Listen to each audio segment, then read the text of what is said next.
Assalamualaikum warahmatullahi wabarakatuh. Dengan saya Diksi Putri Mulyana, NPM 2229051012 dari Fakultas Farmasi Universitas Cunyadin dengan mata kuliah Regulasi dan Manajemen PBF. Di sini saya ingin membahas tentang manajemen mutu dalam CDOB. CDOB adalah singkatan dari cara distribusi obat yang baik. CDOB merupakan standar operasional yang diterapkan untuk memastikan mutu obat dan bahan obat selama proses distribusi. Tujuan CDOB adalah untuk memastikan obat yang didistribusikan tetap aman, efektif, dan sesuai dengan standar yang telah ditentukan. Prinsip CDOB itu ada 3. Yang pertama, semua pihak yang terlibat dalam distribusi bertanggung jawab atas mutu obat. Yang kedua, menerapkan prinsip kehati-hatian seperti prosedur, identifikasi risiko, dan telusur. Yang ketiga, semua pihak bekerjasama untuk memastikan mutu obat. Manajemen mutu yaitu segala aspek yang menjamin kualitas dari produk jadi yang dihasilkan oleh suatu industri obat, atau mulai dari pemilihan bahan baku hingga produk tersebut sampai ke tangan konsumen, tak terkecuali jika ada komplain dari konsumen. Ditinjau dari prinsipnya, industri menjamin khasiat produk dapat diterapkan secara menyeluruh dan benar, mengimplementasikan atau menerapkan kebijakan mutu atau pernyataan formal dan tertulis dari manajemen puncak suatu industri farmasi yang menyatakan arahan dan komitmen dalam mutu suatu produk. Konsep manajemen mutu yang pertama, manajemen mutu akan berlandasan kepada kebijakan mutu suatu perusahaan itu sendiri. Yang kedua, pemastian mutu merupakan tindakan sistematis yang dilakukan industri obat dalam pemastian produknya.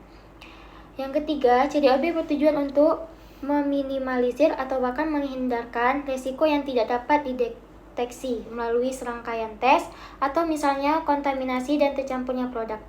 Yang keempat, pengawasan mutu merupakan bagian dari CDOB yang fokus pada pelaksanaan pengujian lingkungan, fasilitas bahan, dan komponen produk yang sesuai standar. Ruang lingkup manajemen mutu itu ada struktur organisasi mutu, personalia, sistem dokumentasi, sistem penelusuran batch, penanganan terhadap perusahaan, penyimpangan dan prosedur pengelolaan ulang, kualifikasi dan validasi, program inspeksi diri dan audit mutu, penanganan keluhan terhadap produk, penarikan kembali dan produk kembalian. Pengkajian mutu produk itu ada tujuan, konsistensi atau pembuktikan konsistensi proses, kesesuaian dari spesifikasi bahan awal, bahan pengemas, dan obat jadi. Mengikuti tren yang ada, perbaikan dalam produk jadi dan proses dilakukan berkala atau pengkajian produk tahunan atau PPT oleh QA dan penjaminan mutu. Aspek pengkajian, pertama itu ada jumlah batch yang diproduksi, yang kedua persen batch yang ditolak atau bermasalah atau jumlah per persen. Hasil pengujian analisa atau kadar keseragaman dan mikrobiologi produk jadi. Yang ketiga ada status proses validasi, yang keempat penyimpangan dan hasil penyelidikan penyimpangan. Yang kelima keluhan produk atau yang diterima.